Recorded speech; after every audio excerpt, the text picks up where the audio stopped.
बिस्मिल्लाहिर्रहमानिर्रहीम। अस्सलाम वालेकुम स्टूडेंट्स। 6 क्लास की साइंस का हम लोग यूनिट नंबर जो 7 है वो स्टार्ट करने जा रहे हैं। आज का हमारा जो फर्स्ट क्वेश्चन है वो है सोल्यूशन। सोल्यूशन क्या होता है? सोल्यूशन जो है ये मैं आपको डेफिनेशन बोल के बताने जा रहा हूँ, आप गौर से सुनिएगा। Solution, a solution is a homogeneous mixture of 2 और मोर देन 2 सब्सटेंसेस या कंपाउंड्स। सोल्यूशन क्या है? एक सोल्यूशन 2 या 2 से ज़्यादा अशिया का एक होमोजीनियस मिक्सचर होता है। होमोजीनियस मिक्सचर क्या होता है? जिसकी कंपोजिशन हर जगह एक जैसी होती है। ये मैंने आप लोगों को पहले बता दिया हुआ है लास्ट लेक्चर के अंदर। ठीक हो गया जी। तो होमोजीनियस जो मिक्सचर होता है मैं आपको एक दफ़ा दोबारा एक्सप्लेन भी कर दूँगा, आपको फिक्र करने की ज़रूरत नहीं। तो सोल्यूशन क्या होता है? Solution is a homogeneous mixture of 2 और मोर देन 2 सब्सटेंसेस। उसे हम लोग क्या कहते हैं? होमोजीनियस मिक्सचर कहते, और उसे हम लोग सोल्यूशन कहते हैं। अब होमोजीनियस मिक्सचर क्या होता है? आप एक बर्तन लें, उसके अंदर यहाँ तक आपने पानी फिल कर लिया, पानी इसके अंदर आपने फिल कर लिया। अब आप इसके अंदर चंद जो कतरे हैं वो इंक के डाल दें। इंक के आप ड्रॉप्स डालेंगे, ये तो इंक के ड्रॉप्स जो हैं हम देखें कुछ देर के बाद पूरे पानी के अंदर क्या हो जाएंगे? फैल जाएंगे। ठीक हो गया। तो हम बाद में ये नहीं कह सकते कि यहाँ पर इंक की मिकदार ज़्यादा है, यहाँ पर इंक की मिकदार कम है, ऐसा नहीं होता।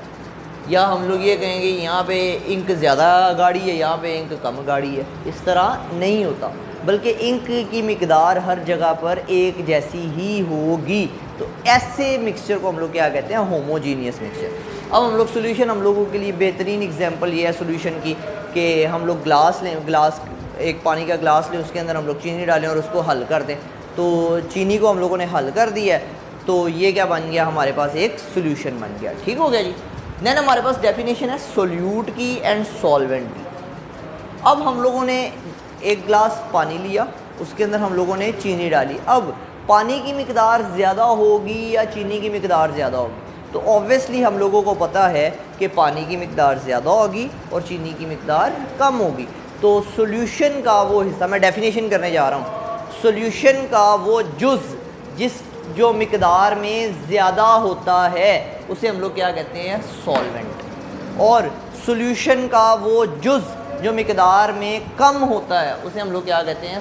सोल्यूट कहते हैं। अब इंग्लिश में डेफिनेशन कर रहा हूँ। The component of the solution which is in greater amount is called solvent and the component of the solution which is in lesser amount या small amount is called solute। Example ले लेते हैं कि अगर हम लोग पानी के अंदर चीनी को हल करें तो पानी जो है वो सॉल्वेंट है और चीनी क्या है? सोल्यूट है। ये एक एग्जाम्पल आप दोनों में लिख सकते हैं।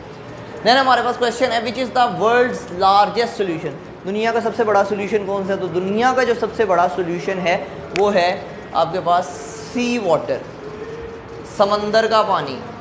ये दुनिया का सबसे बड़ा सोल्यूशन है क्योंकि इसके अंदर 92 एलिमेंट्स जो हैं वो पाए जाते हैं। और दुनिया में कुदरती तौर पर जो एलिमेंट्स पाए जाते हैं वो 92 ही हैं। दुनिया में जितने भी कुदरती तौर पर एलिमेंट्स पाए जाते हैं वो सी वाटर के अंदर मौजूद होते हैं। और सी वाटर जो है बहुत सारे सॉल्ट्स को अपने अंदर हल किए हुए है। इसी वजह से समंदर का जो पानी होता है वो नमकीन और खारा होता है। ठीक हो गया। तो ये थे आज का हमारा लेक्चर जिसके अंदर हम लोगों ने चैप्टर नंबर 7 के पहले 4 क्वेश्चंस को डिस्कस किया। आज के लिए इतना ही। अल्लाह हाफ़िज़।